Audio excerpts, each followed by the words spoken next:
Hi. Last week was the start of autumn, and in that time, as autumn comes now, we see trees changing colour, plants stop growing so much, and some animals start to consider their hibernation. Normally, of course, it's a time when churches have their harvest Thanksgiving service. And this is traditionally when we think about the crops that have been growing over the past few months, how they're harvested and either put into production or put into a store for later use. But in 2020, when everything's been interrupted and disrupted, harvest is a powerful reminder that nature continues its course. Even a pandemic will not stop it. Seeds will still grow, day and night will still provide the sun and the rain. God's pattern is absolutely guaranteed. Harvest is therefore more poignant and precious this year as we pause to consider that no matter what goes on around us, this time will always happen, and give us, therefore, a reason to be thankful. Back in normal times, how we celebrate harvest, of course, has changed over the years.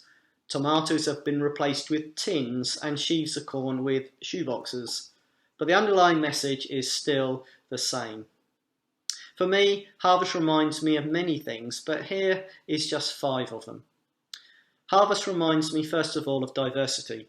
One of our children, I won't tell you who, does not like what he would call beige food. Now, beige food is food that's got really no colour, variety or imagination. And so when that person cooks, their meals have lots of flavours and lots of different ingredients, some of which I've actually never heard of. But the reality is, beige or not, the food that ends up on our plates has diversity all through it. There's diversity of people, so those involved in sowing, nurturing, harvesting the crops, those transporting, those manufacturing, packing, distributing and selling. There's diversity of places. A fast and efficient supply chain means we can have fresh food from all over the UK and across the world. Diversity of products. Gone are the days when we just harvest corn to make flour. The choice and range we have now is huge. So, we need to thank God for the vast number of people, places and products that form part of what goes onto our plates.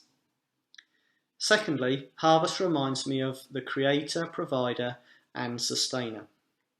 It prompts us to consider who is the ultimate reason for why that we are thankful.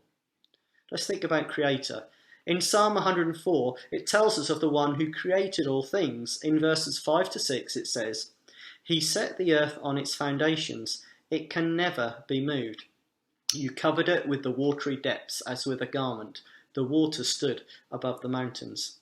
Everything was put in its right place, with perfect positioning and balance. But God's also a provider. He not only created it, but he provides for it on an ongoing basis.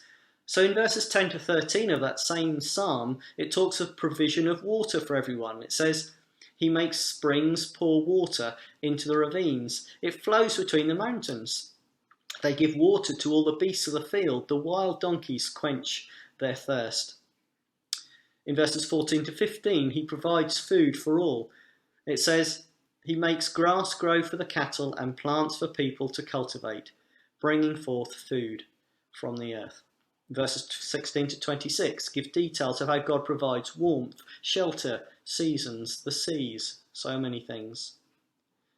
But he's also a sustainer. In verses 27 to 28 of Psalm 104, it says the world is sustained by God's hand. It says, all creatures look to you to give their food at the proper time. When you give it to them, they gather it up. When you open your hand, they are satisfied with good things. So all is there at the proper time. Life is sustained and maintained. So what an amazing God we have. We remember our creator, our provider, our sustainer, who brings all the dependent and interlinked pieces together. Thirdly, harvest reminds me of a promise. I love the smell of bread cooking. We have a bread maker and it's really nice to smell it. And I love eating bread, especially as toast and marmalade. And I remember the days at harvest festivals when bread actually had a central place in the displays. Bread's a universal staple diet across the world. And in John 6, verses 25 to 59, Jesus asks his disciples to focus on a food that will completely satisfy. The disciples ask for a sign in order that they can believe that he is the Messiah. And in response, Jesus says that he is for the fulfillment of God's presence in human form, the one who completely satisfies. And it says in verse 35, "Then Jesus declared, 'I am the bread of life. Whoever comes to me will never go hungry, and whoever believes in me will never be thirsty.'" So Jesus uses the analogy of bread, something that everyone can relate to show that the promise of eternal life can easily be understood and is available to everyone. Through the words of Jesus, harvest reminds me of a promise that he can give us a new and fulfilled life. Fourthly, harvest reminds me of the opportunities. Jesus loved telling stories. This is how he got his radical message across, using everyday experiences and scenarios that people could relate to. In Mark chapter 4, Jesus tells a parable about a sower and how the productivity of his seed varied depending on where it fell when it was sown. And then in verses 26 to 29 of chapter 4 in Mark, he reinforces how the seed that falls into the good soil will work in people's lives. He says, "This is what the kingdom of God is like. A man scatters seed on the ground. Night and day, whether he sleeps or gets up, the seed sprouts and grows, though he does not know how. All by itself the soil produces corn, first the stalk, then the ear, then the full grain in the ear. As soon as the corn is ripe, he put the sickle to it, because the harvest has come." So the nutrients and the moisture in the soil enable the seed to fully develop and finally be ready to harvest. The picture from Jesus is that the seed we sow, whether that's in word or deed, is nurtured by God's Spirit. We should not underestimate the impact that we have, even unconsciously. The planted seed of the good news will always grow and mature. The harvest opportunities are there as we plant that seed, and God will nurture them in his soil. So lastly, the fifth thing, harvest reminds me to have deep roots. When we have long periods of no rain, crops need to draw on the water that is further down, because what is on the surface is insufficient. Trees in particular will have their tap roots that push down deep to find water and also to ensure stability. You know, it's incredible how plants can survive with the moisture that we just can't see. My Bible reading notes at the moment are reminding me that my Christian life will be more fruitful if the roots of my faith are sunk deep into God. If we allow our spiritual roots to draw only on the surface waters of life's experiences, then our faith could easily be swayed by the storms that those experiences bring. Our roots and anchor must be fixed in the depth of God, to depend on him, to trust that all things work in line with his purposes. If we do this, as the storms of life come, we know our security and future is in his hands, in the hands of the one who knows all things. And also, when we are deeply rooted in God, then we draw on his goodness, his purposes and love, and in doing so we become more fruitful for him. Let me share with you a story. A certain man was showing his friend around his beautiful garden, on which he had lavished years of attention. Once it had been a wilderness with no shape or colour, but years of hard work had turned it into a delightful place. "This is indeed a beautiful garden," the friend said. "And God should be praised for such handiwork." The owner of the garden hesitated and then said, "Yes, God should indeed be praised, but you should have seen it when he had it to himself." You see, God the Creator has given us the canvas and the raw materials. He's given us all we need, but we must do our part.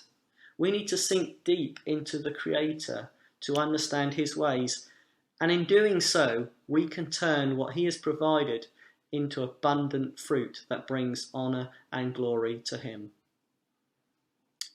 So, Harvest is a time to be thankful, especially this year as we see the structures and dependencies either put on hold or taken away.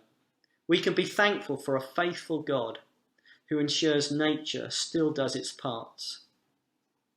Festivals like harvest can often be treated as a religious routine, but harvest reminds us of so much more than singing "We plough the fields and scatter" and table displays of baked beans and pasta. As we consider this, let's be thankful for all we have, but remember that our God, who is creator, provider and sustainer, would love to see a spiritual harvest in our own lives as we grow deeper in him. And let's make the most of the opportunities to share that which is deep within us to see a harvest of souls. So, I've mentioned a few things, but what does harvest remind you of, and how will you respond?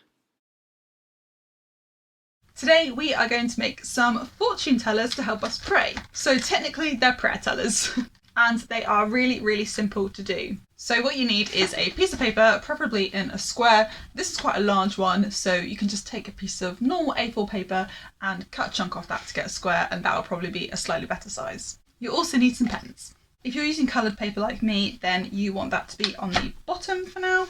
And first we need to fold this in 2 triangles so we can find the centre of the paper.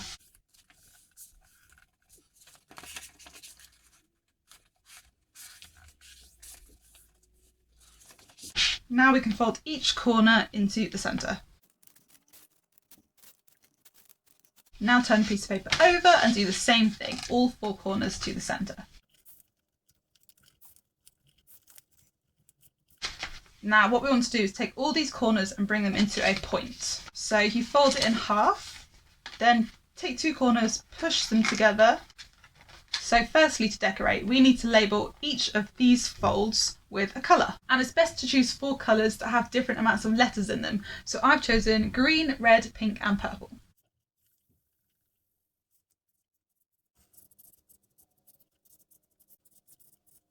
Now it should look something like this. So open up one way, and on these pieces of paper we need to write numbers. So if you open up the fortune teller, it's going to be the 2 opposite triangles. So I'm going to write 1, 2, 3 and 4, making sure they're all facing the middle. And then on the other ones, 5, 6, 7 and 8. So now you should have something that looks like this. Now under each number there's going to be a different thing that we can pray for. Maybe it's a thank you prayer or a please prayer, anything to do with provision. So the way to do a fortune teller is to grab it like this with your fingers in 2 slots and thumbs in the other slots. And we're just going to open fingers sideways and frontways to open the different numbers inside. So firstly, you get to pick any colour that you like. So for example, if we choose green, we have to spell out green with our hands, Green. Then you get to pick a number from any one that's inside. So let's go for 3, 1, 2, 3.